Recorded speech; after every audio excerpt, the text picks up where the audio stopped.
جب اختلاف برا ہے اور نہیں کرنا چاہیے تو پھر جو لوگ علم رکھتے ہیں یہ بات سب سے زیادہ ان کو معلوم ہونا چاہیے، اور جتنے بڑے عالم ہیں ان کو اس سے زیادہ سمجھنا چاہیے کہ اختلاف بری بات ہے، اختلاف نہیں کرنا چاہیے۔ لیکن جب ہم علماء کو دیکھتے ہیں اور ان علماء کو جو گمراہ بھی نہیں ہیں، جو ہدایت یافتہ خیر والے اہل حق علماء ہیں، جیسے 4 امام یا ان کے علاوہ دوسرے بڑے علماء، اگر ان کے فتاویٰ کو، ان کی تحقیقات کو، ان کی کتابوں کو، ان کے اقوال کو اگر ہم دیکھتے ہیں تو طہارت سے لے کے جنازے تک کئی مسائل ایسے دکھائی دیتے ہیں جن میں ہم کو اختلاف دکھائی دیتا ہے۔ وضو کے لیے نیت لازم، یہیں سے شروع ہو جاتا ہے، وضو کے لیے نیت لازم ہے یا نہیں؟ تو آپ کو ملے گا امام ابو حنیفہ رحمۃ اللہ علیہ کے نزدیک وضو کے لیے نیت لازم نہیں ہے، یعنی وضو کے لیے نیت شرط نہیں ہے۔ بغیر نیت کے بھی اگر ایک آدمی کہ وہ اعضاء دھو دیے جائیں تو بھی اس کا وضو ہو جاتا ہے۔ لیکن باقی 3 امام، امام الشافعی، امام مالک، امام احمد، ان تینوں کے نزدیک وضو کے لیے نیت شرط ہے۔ اگر آدمی کی نیت نہیں ہے تو اس کا وضو نہیں ہوتا ہے، بغیر نیت کے وضو نہیں۔ اب یہیں سے مسئلہ شروع ہو جاتا ہے، اور اس کے بعد پھر وضو ہے، غسل ہے، اور تیمم ہے، نماز ہے، روزہ، حج، زکوٰۃ، نکاح، کئی مسائل ہیں، جنازے تک۔ ان تمام مسائل میں دکھائی دیتا ہے کہ علماء میں آپس میں کئی مسائل میں اختلاف ہے۔ ایک مسئلہ ہے، اس میں فلاں کا یہ قول ہے، فلاں کا یہ قول ہے، ہاتھ کہاں باندھے جائیں، کوئی سینے پہ باندھ رہا ہے، کوئی ناف کے نیچے، کوئی ناف کے اوپر، کوئی ہاتھ چھوڑ رہا ہے۔ کئی مسائل میں اختلاف، بلکہ ایک امام ہیں، ان کے شاگرد ہیں، امام ابو حنیفہ ہیں، ان کے شاگرد امام ابو یوسف، اور دوسرے شاگرد ہیں امام محمد۔ باقی اماموں کو تو چھوڑ دیجئے، جب ان اماموں کو دیکھتے ہیں تو ان میں آپس میں اختلاف دکھائی دیتا ہے، استاد اور شاگرد میں بھی اختلاف، کہ امام ابو حنیفہ ایک چیز کو کہہ رہے ہیں کہ یہ چیز جائز ہے، لیکن دوسرا کہہ رہا جائز نہیں۔ امام ابو حنیفہ رحمۃ اللہ علیہ کہہ رہے ہیں جائز نہیں ہے، دوسرا کہہ رہا جائز ہے، لازم ہے، لازم نہیں ہے۔ کئی مسائل میں علماء کے درمیان اختلاف دکھائی دیتا ہے۔ جو آدمی تحقیق کے میدان میں اترتا ہے اور براہ راست اہل علم کے اقوال دیکھتا ہے، اس کو ایک بہت بڑا اختلاف مسائل میں دکھائی دیتا ہے، اور ایسے وقت میں لازمی نتیجہ یہ ہے کہ اس کے ذہن میں ان علماء کے لیے بدگمانی پیدا ہوتی ہے، اور بعض اوقات بدگمانی بدزبانی تک لے جاتی ہے۔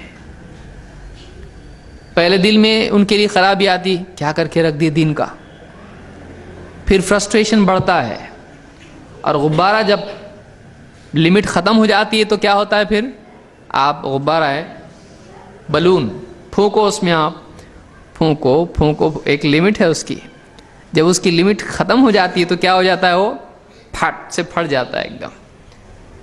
تو جب ایک آدمی کسی طرح کوشش کرتا ہے، نہیں ایسا ہوگا، ہو سکتا ہے ایسا، ایک وقت کے بعد میں اس کو غصہ آنے لگتا ہے، اور یہ غصہ اس کی زبان سے ظاہر ہونے لگتا ہے، پھر وہ علماء کی ناقدری شروع کر دیتا ہے، علماء کے خلاف زبان غلط استعمال کرنا شروع کر دیتا ہے، بلکہ ان کو گمراہ قرار دے کر اور سب ان کی جو بھی تحقیقات ہیں، علمی خدمات ہیں، سب کا انکار کر دیتا ہے۔ اور جب ایک آدمی کے دل سے علماء کی قدر نکل جاتی ہے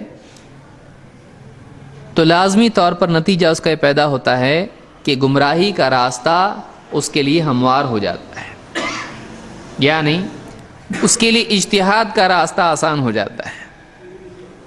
بھائی کسی عالم سے تو پوچھنا ہے نہیں، کیونکہ کوئی بھی صحیح نہیں ہے، تو میں خود اب یہ کام انجام دوں گا. ویسے ہی جیسے کوئی ڈاکٹر علاج نہیں کر رہا ہے تو اب میں کیا کروں گا, اب میں ہی پورا پیٹ چیر کے اپنے پیشنٹ کا علاج کیا کام ہی تمام کر دوں گا. جو کام آدمی نہیں کر سکتا ہے وہ کام اپنے ہاتھ میں آدمی لے لیتا ہے, اس کو ضرورت محسوس نہیں ہوتی میں کیوں پڑھوں اتنی ساری کتابیں, انہوں نے آپس میں اتنا اختلاف کیا, مجھ کو کنفیوژن نہیں چاہیے.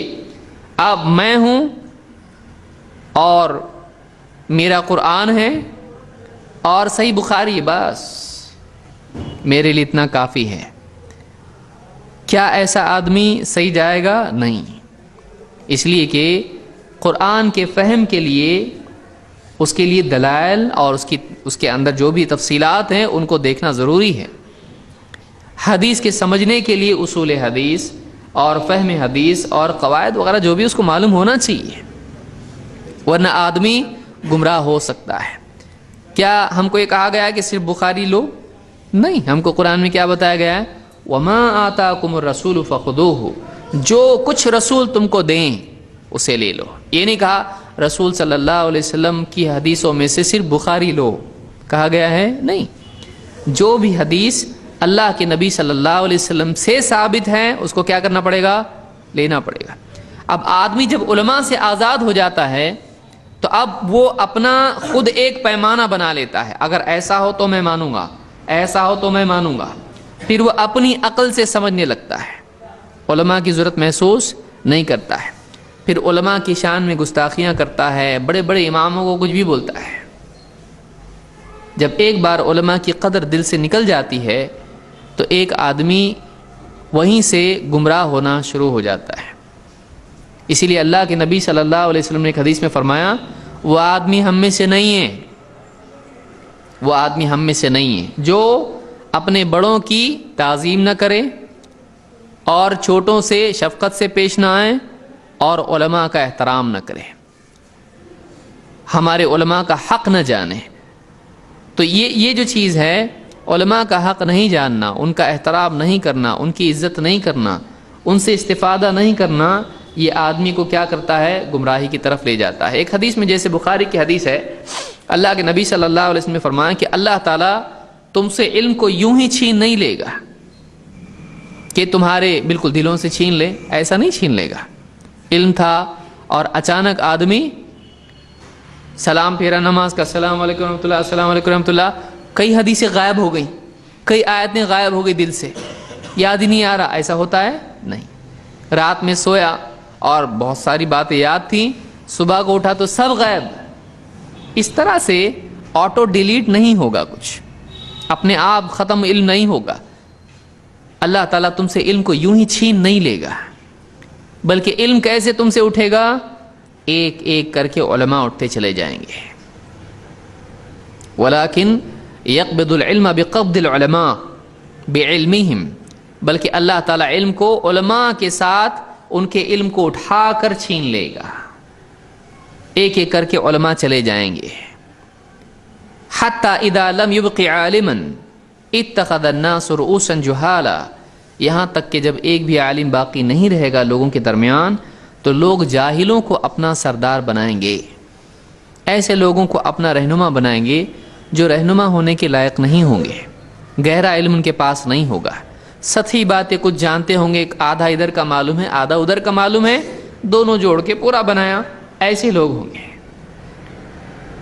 حتی اذا لم یبق عالما اتخذ الناس رؤوسا جہالا فسئلوا فافتوا بغیر علم, پھر ان سے پوچھا جائے گا تو وہ بغیر علم کے فتویٰ دیں گے. فضلوا واضلوا, خود بھی گمراہ ہوں گے اور دوسروں کو بھی گمراہ کریں گے. اس سے کیا معلوم ہوا کہ علماء کا دنیا سے اٹھنا یہ لوگوں کے لیے گمراہی کے دروازے کھولتا ہے. علماء کی اہمیت دین میں ہمیشہ باقی رہے گی. ہاں, اب علماء میں اچھے اور برے دونوں ہوتے ہیں. علماء میں وہ بھی ہوتے ہیں کہ جو لوگوں کی جیب میں ہاتھ ڈال کے دین کے نام پر ان کو بیوقوف بناتے ہیں, ایسے بھی ہوتے ہیں. یہ دنیا دار لوگ ہر فیلڈ میں ہوتے ہیں. لیکن کیا زمین پر اہل حق علماء نہیں ہیں؟ ہمیشہ رہیں گے. لیکن دھیرے دھیرے کم ہوتے چلے جائیں گے اور بعد کے دور میں بہت کم رہ جائیں گے. تو ایسے وقت میں جہاں علماء نہیں ہوں گے، لوگوں میں کیا پیدا ہو جائے گا؟ پھر وہ ایسے لوگوں سے پوچھنا شروع کریں گے جن کے پاس واقعی گہرا علم نہیں رہے گا. وہ اپنی رائے سے فتوے دیں گے، وہ اپنی رائے سے فتوے دیں گے اور خود بھی گمراہ ہوں گے اور دوسروں کو بھی گمراہ کریں گے. تو معلوم ہی ہوا کہ اسلام میں علماء کی قدر کرنا، ان کا احترام کرنا یہ ضروری ہے. کون سے علماء؟ جو اہل حق ہیں، اہل حق ہیں، جو قرآن و سنت کا گہرا علم رکھتے ہیں، جو متقی ہیں، پرہیزگار ہیں، اللہ سے ڈرنے والے ہیں. انما یخشى اللہ من عبادہ العلماء، اللہ نے فرمایا کہ اللہ کے بندوں میں واقعی وہی لوگ اللہ سے ڈرتے ہیں جو علم والے ہیں. تو معلوم یہ ہوا کہ ایسے علماء جو اللہ سے ڈر کے پرہیزگار زندگی گزارتے ہیں، یہ واقعی علماء ہیں جن کے پاس قرآن و سنت کا گہرا علم ہے. دو چار باتیں جان لینے سے آدمی عالم نہیں بن جاتا ہے، واقعی اس کو قرآن و سنت کا گہرا علم ہو.